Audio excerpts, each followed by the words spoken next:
2절 말씀에 보면 하나님과 우리 주 예수를 알므로 은혜와 평강이 너희에게 더욱 많을지어다. 다음에 3절 후반부에 보면 물론 3절 말씀이 이렇게 시작합니다. 그의 신기한 능력으로 생명과 경건에 속한 모든 것을 우리에게 주셨으니 그런데 분명히 말씀에 보면 하나님께서 우리에게 생명과 경건에 속한 모든 것을 우리에게 주셨다고 말씀하고 계세요. 분명히 주셨는데 주신 분은 주셨다고 그러는데 받은 사람은 자기가 그게 있는지를 모릅니다. 그 이유는 뭐냐면 말씀대로 살지 않기 때문에 그렇습니다. 분명히 말씀해 보게 되면 주셨다고 나와 있어요. 생명과 경건에 속한 모든 것입니다. 생명과 경건에 속한 모든 것. 이 말씀이 뭐냐면 그런데 생명과 경건에 속한 그 모든 것을 우리에게 주신 그것을 알기 위해서는 어떻게 해야 되냐면 그 끝에 그 3절 끝 부분을 보게 되면 우리를 부르신 자를 알므로 말미암음이라. 즉 우리를 부르신 그분 바로 우리 주 예수 그리스도를 알게 되면 그분이 우리에게 생명과 경건에 속한 모든 것을 주신 것을 알게 되는 것입니다. 자, 아주 쉽게 한번 생각을 해봅시다. 생명의 모든 것, 생명의 그 결정체, 생명의 완성, 내지는 생명의 총집합체, 그게 뭘까요? 바로 그렇습니다. 바로 우리 주 예수 그리스도예요. 그리고 거룩함의 모든 것, 거룩함의 총 결정체이며 집합체, 그것이 무엇이냐면 예수 그리스도입니다. 아멘.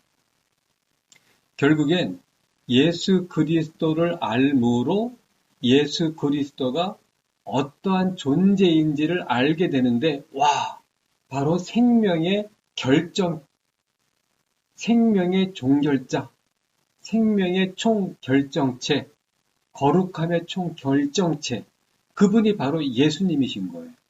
그래서 예수님을 알게 되면 예수님이 어떠한 존재인지 바로 우리에게, 나에게, 그리고 온 우주 만물에 그분이 어떠한 존재인지를 깨닫게 되는 것입니다.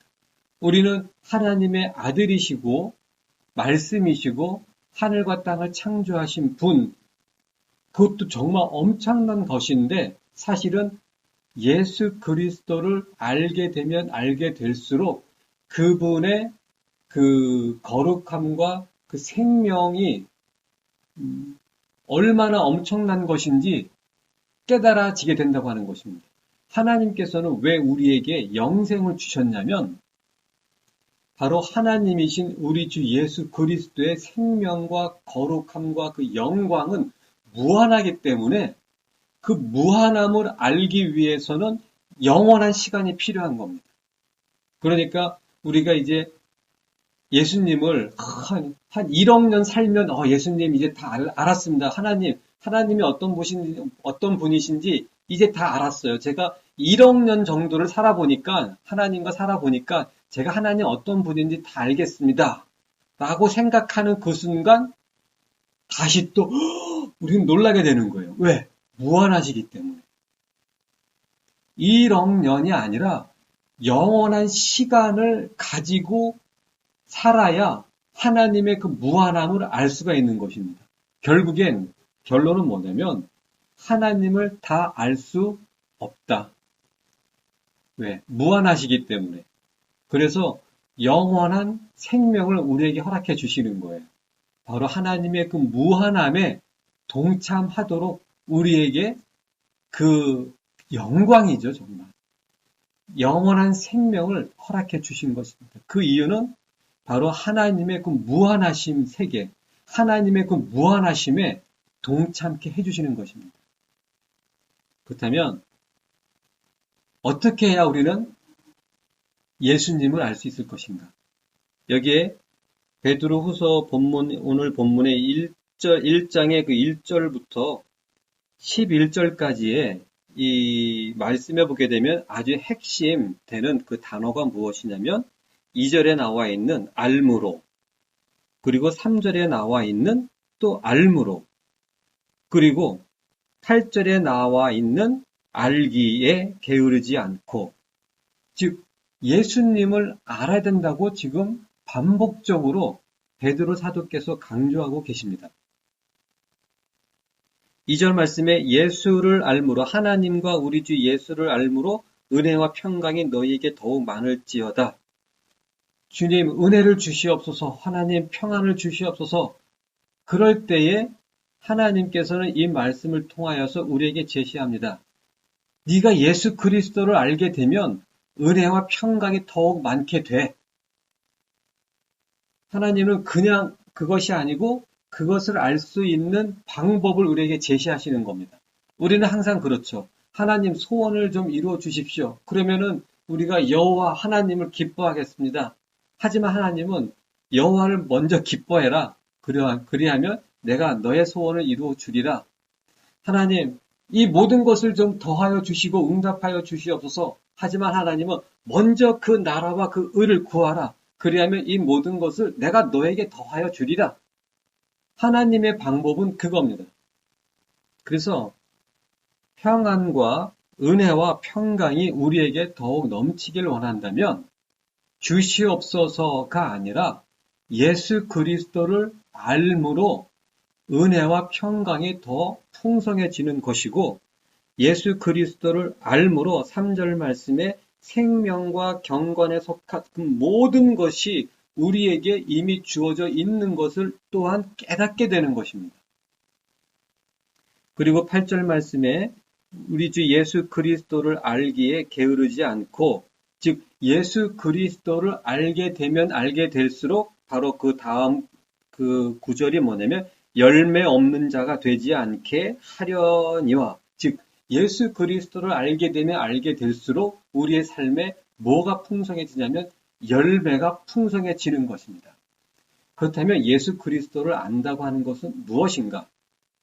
예수님을 안다고 하는 그것은 바로 예수님을 체험하는 것입니다.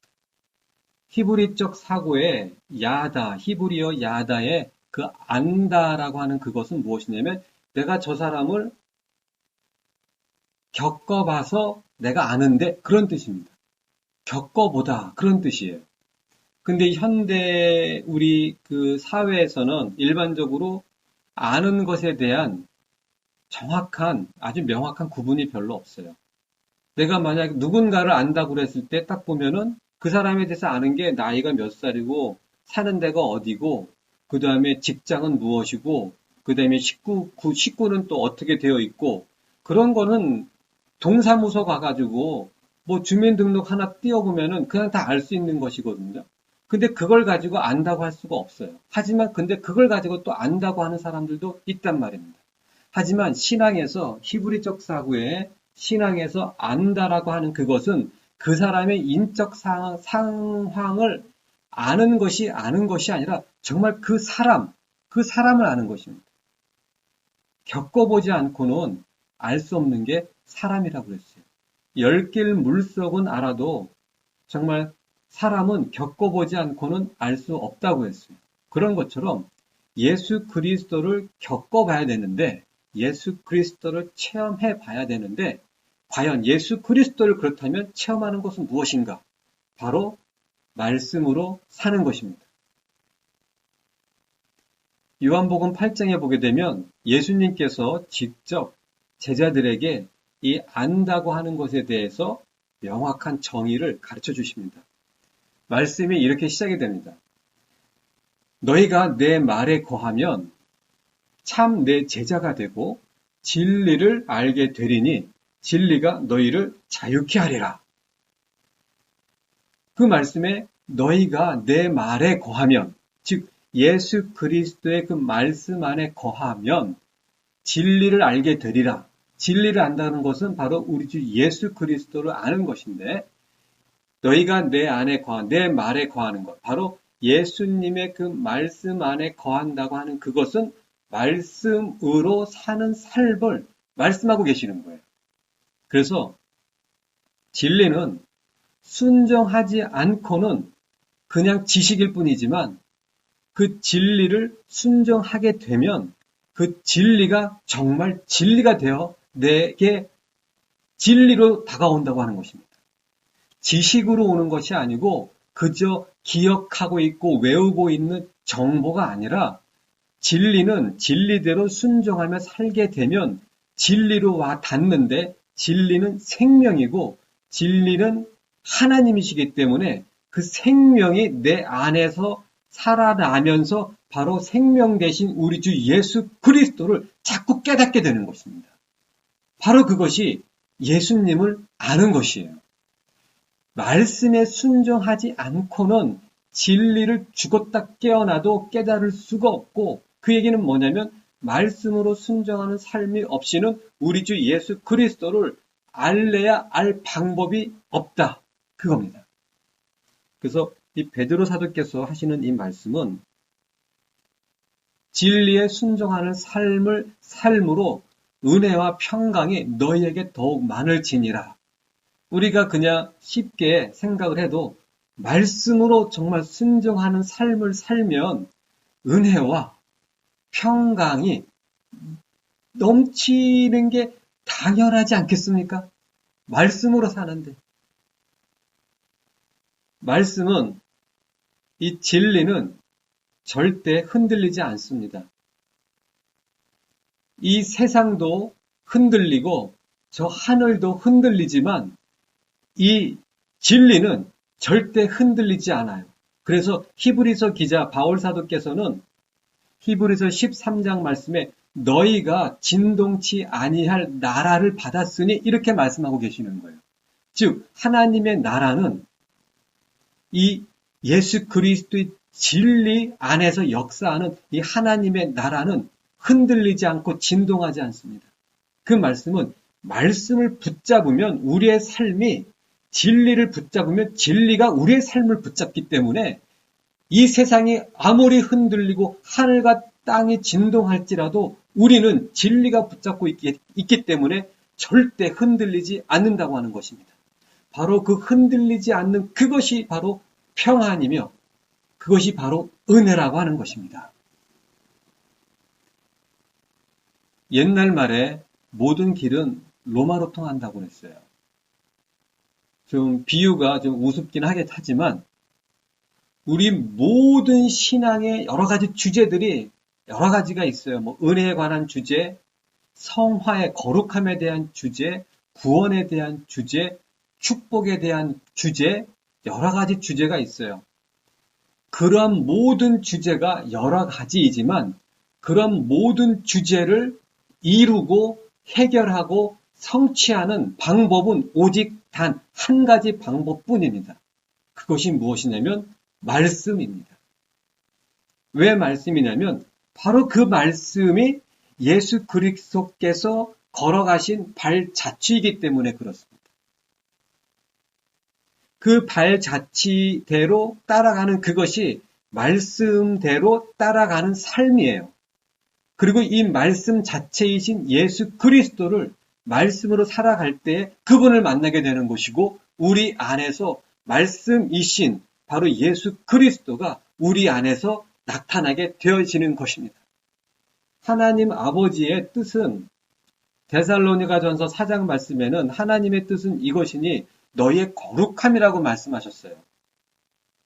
데살로니가전서 5장 말씀에는 그리스도 예수 안에서 너희를 향한 하나님의 뜻은 무엇이냐면 항상 기뻐하고 쉬지 말고 기도하고 범사에 감사하고 결국 하나님의 뜻은 거룩함, 기도하고 기뻐하고 감사하고 하는 그런 하나님의 모든 뜻, 또 예수를 믿는 것이 또 예수님을 믿는 것이라고 또 요한복음에 나와 있어요. 하나님의 그 모든 뜻이 결국에는 말씀으로 사는 삶, 예수 그리스도의 그 말씀에 순종하고 복종하기 위해서 나의 모든 자아를 부인하고 나의 욕심을 죽이는 그런 삶을 살게 될 때에 하나님께서 우리를 향하신 그리스도 안에서 우리를 향하신 하나님의 모든 뜻이 이루어질 수밖에 없는 것입니다. 결국 길은 하나예요. 바로 말씀입니다. 아버지께로 가는 길도 오직 하나입니다. 예수 그리스도, 바로 말씀입니다. 많은 사람들이 우리의 이 기독교라고 하는 이 신앙을 그냥 믿기만 하면 되고 입술로 시인하면은 다 됐다 이렇게 얘기를 합니다. 거짓 복음입니다. 마귀가 뿌려놓은 거짓 복음이에요. 이 마지막 때가 되면 될수록 분명히 예수님께서도 마태복음 24장 말씀에 거짓 그리스도들과 거짓 선지자들이 이렇게 말씀하고 있어요. 즉 그 이야기는 뭐냐면 거짓 그리스도들, 그 말씀은 뭐냐면 거짓 성경 구절 가지고 성경을 가지고 떠들어대지만 그들이 얘기하는 그것은 거짓 복음이라고 하는 것입니다. 그리고 그들이 복음을 가지고 얘기하지만 결국 복음을 이용해서 그들이 가르치고 주장하는 것은 다른 복음이라고 하는 것입니다. 그냥 입술로 시인했으면 형제여 당신은 구원받았습니다. 그런 거짓말이 어디 있어요? 입술로만 시인했다고, 입술로만 고백했다고 구원이 이루어졌다. 예수님께서는 구원에 대해서 요한복음 6장 말씀에 너무나도 분명하게 말씀하고 있습니다. 너희가 나의 살을 먹지 아니하고는 나의 피를 마시지 아니하고는 너희 속에 생명이 없느니라. 그리고 마태복음 5장 상상수훈의 그 마태복음 5장에는 너희의 의가 서기관과 바리새인보다 더 낫지 않고는 결단코 하나님 나라에 들어갈 수 없다. 이렇게 말씀하고 계십니다. 마태복음 7장에는 하늘에 계신 아버지의 뜻대로 행하지 아니하고는 하나님 나라에 들어갈 수 없다. 믿음은 항상 순종을 요구합니다. 예수님을 믿었습니까? 그렇다면 믿은 그 말씀대로 살아야 되는 것입니다. 그게 진짜 믿음이에요. 예수님을 믿는다고 했는데 예수님 믿는다고 했으면서 믿은 예수님 말씀대로 살아야 되는데 안 살아요. 그러면 그 믿음은 거짓 믿음이죠. 안 믿는 거예요. 믿는다고 했으면 마치 이런 똑같아요. 이제 내가 앞으로 한 달 후에 이 돈을 갚을게. 그래서 계약서를 씁니다. 약속을 못 지키면은 내 집 담보 잡힌 거 집 가져가. 딱 한 달 후가 됐는데 그 약속을 못 지켰어요. 그러면 그 집을 가져갑니다. 은행에서 가져가요. 그것보다 더 무서운 게 바로 예수님을 믿는다고 고백했다고 하는 그것은 예수님과 자기 사이에 서약을 하는 거예요. 입으로 예수님 믿습니다. 나의 주인으로 인정합니다. 시인합니다. 그거는 이미 계약서보다 더 무서운 걸로 하나님 앞에 서약을 한 것입니다. 그렇다면 예수님 말씀대로 살아야 되는데 말씀대로 살지 않는다. 그거는 그 믿음이 정말 예수님을 믿었을지라도 그 믿음대로 이행하지 안 했을 때에는 그 믿음은 거짓 믿음이 되는 것입니다. 그래서 이 세상에서 그 거짓 복음과 그 반쪽 복음, 그냥 시인하면 됩니다로만 선포하고 가르치고 있는, 그리고 그걸 그대로 받아들이고 그대로 믿고 그대로 살고 있는 현대 교회의 그 대부분의 교인들이 결국에 가서는 다 지옥 가는 것입니다. 왜? 믿음은 말씀에 대한 순종을 요구하는데 그 순종을 제시하지 않는 거예요. 거짓 복음, 반쪽 복음은 무조건 거짓 복음이에요. 진리는 진리였을 때 진리인 것입니다.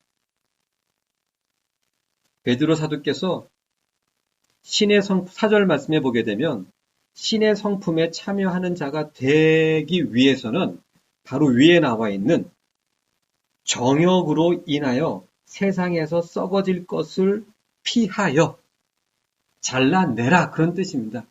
정욕으로 인하여 썩어질 것을 잘라내는 방법이 무엇일까요? 말씀입니다. 말씀으로 사는 삶으로만이 정욕으로 썩어질 것을 잘라낼 수 있습니다. 세상적인 윤리, 도덕, 그걸로 될까요? No, 절대 안 됩니다. 자기 마음을 내가 선량하게, 내가 착하게 살아야지, 자기 마음의 그 착한 것, 그것도 거짓말입니다. 왜 안 되냐면 성경 말씀에 예레미야 17장 말씀해 보게 되면 만물보다 거짓된 것이 인간의 마음이라고 그랬어요. 창세기 6장에는 사람이 마음으로 계획하는 것이 항상 악하다고 말씀했어요. 창세기 8장에는 사람이 마음으로 계획하는 것이 어려서부터 악하다고 말씀하고 있어요. 그런데 그 마음을 믿겠다고요? 거짓말입니다. 그것도 역시 이미 미혹에 빠져 있는 것입니다. 자기 양심을 믿겠다고요? 이미 미혹에 빠져 있는 것입니다. 양심을 살릴 수 있고 양심을 깨울 수 있는 그 기준이 있어야 됩니다. 그 기준이 무엇이냐면 오직 말씀뿐입니다. 그래서 말씀은 살았고 운동력이 있어 좌우의 날선 어떤 검보다도 예리하다고 그랬어요. 말씀을 붙잡고 말씀을 묵상하고 말씀에 순종하는 삶을 살 때에 그 어떠한 검보다도 예리한 그 말씀이 내 안에 이 더러운 것들을 잘라내는 것이지 내 양심이 잘라낼 수 있는 것이 아닙니다. 말씀만이 내 안에 있는 더러운 것들을 잘라낼 수 있고 내 자아를 잘라낼 수 있는 것입니다. 오직 말씀으로만이. 성령님께서는 우리에게 은사도 주시지만 성령님께서 우리에게 오신 가장 중요하고 지속적으로 하시는 그 일은 뭐냐면 우리를 요한복음 16장 말씀 있는 그대로 우리를 진리의 가운데로 인도하시는 분입니다. 바로 말씀으로 인도하시는 분이 성령님이세요. 어떤 분들은 성령님의 은사로 하면 다 된다고 그러죠. 그거 잘못된 것입니다.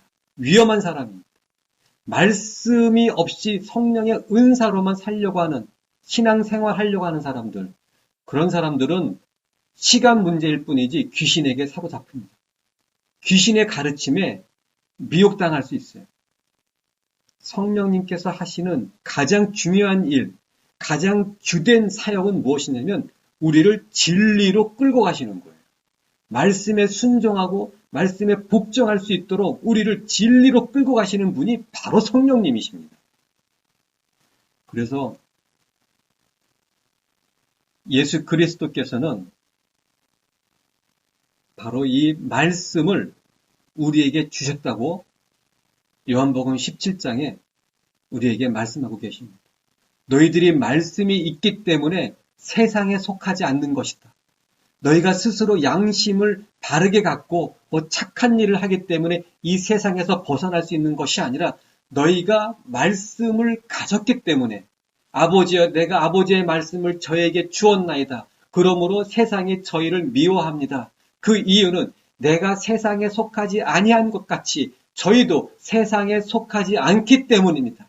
세상에 속하지 않는 그 이유는 바로 예수님께서 아버지의 말씀을 그들에게 주었기 때문에 아버지의 말씀을 우리에게 주셨기 때문에 그 말씀을 우리가 붙잡고 있고 이 말씀으로 살아가려고 복종하고 순종하고 있기 때문에 이 세상에 속하지 않는 것이지 나의 양심, 어떤 착한 생각이 나를 이 세상에서 벗어나게 해주는 것이 절대 아니라고 하는 것입니다. 오직 말씀뿐입니다. 할렐루야. 바로 그것이 신의 성품에 참여하는 자가 되게 하는 것입니다. 신의 성품에 참여하길 원하고 하나님의 성품, 그 예수 그리스도의 성품에 참여하길 원하신다면 말씀으로 사시길 바랍니다.